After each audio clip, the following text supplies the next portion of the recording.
Hi everyone, welcome back to my channel. I'm Shamira Benson, one part of Team Benson. It is chilly, but we are going to talk herbs and how to grow a year's supply of them. Okay guys, so if you're new to my channel, welcome. I am a Jewish desert gardener here in Phoenix, Arizona, Zone 9B. And I try to grow all of my family's seasonings, which means herbs. I do purchase spices, but I am going to try growing some spices too. But for right now, herbs are our seasonings. So that's what I grow. So I want to talk about growing a year's supply of them while I'm harvesting some of my parsley. So tip number one is going to be to figure out how much you need by trial and error. How much do you use? And when you're using it, are you using it dried or are you using it fresh? Which do you prefer to use it, like dry or fresh? Or how do you like it? Are you eating it raw? Are you cooking it? All of those different things, you need to decide which plants that you use the most. I use my parsley way more than I use my chervil.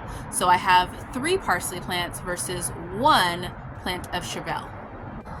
This is just one of my parsley plants. I'll take you guys to the other 2.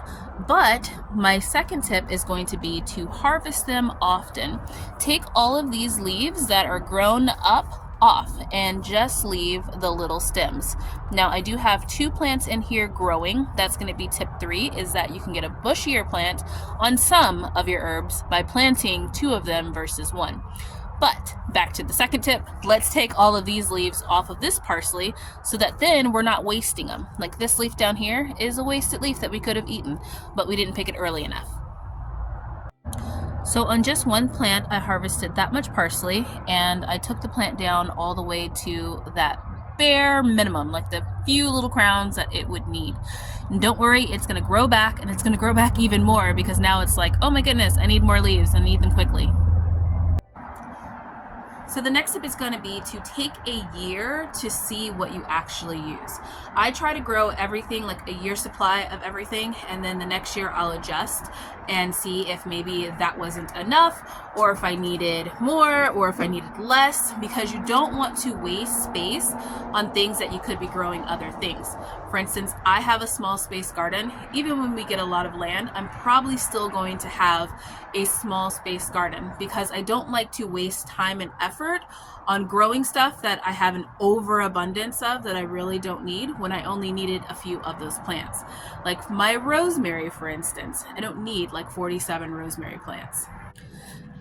So see, these are my other 2 parsley plants that we are going to take from. But this is my herb bed where I have majority of my herbs at. Now the next tip is going to be to, like I said, we don't need a million of all of these herbs, but decide how they grow and how long you can keep them. Rosemary here in Arizona can survive our hot deserts versus our parsley that cannot. So I rarely dry the rosemary. I just have 1 bush here and like a backup bush there, and I just let it grow and I use it as I need it and also as it needs to be trimmed. But my parsley, on the other hand, I know that I'm not going to get a whole year of that one, so I try and grow it, preserve it, and I have 3 plants of those versus only the 2 of the rosemary. Also with that, guys, know the time of the season that you are growing these plants. Even if they are in your garden all year long, they may not produce all year long like as strong as they would. Like that rosemary will survive the winter, but it prefers like the late spring and the summer and the fall, and that's when it's going to really bush out. So when I'm planting my mills, I'm not going to have rosemary heavy mills during the winter because I know that it's not going to grow back as fast, like especially like after the holidays, and that's when it needs its break. My last tip is going to be, don't be afraid to plant things close together, guys. Did you guys even notice that I had a sage underneath both of these parsley plants? Probably not. The sun didn't, but now that I have harvested what I needed for the parsley, the sun is going to be able to get more to the sage and grow the sage out. So the sage will probably be bushier before the parsley will. It's just it just tells me what I need to eat, essentially. So whatever's growing in abundance, I will use that mostly, give the sage a break because I'm not going to pull leaves from that, but it's going to allow it to grow once we can open it up. So you don't need like a giant space to grow anything. You just need to know when you're going to use it. Also, this Thai basil is hiding another sage down there. So that lets us know we should probably be using that soon.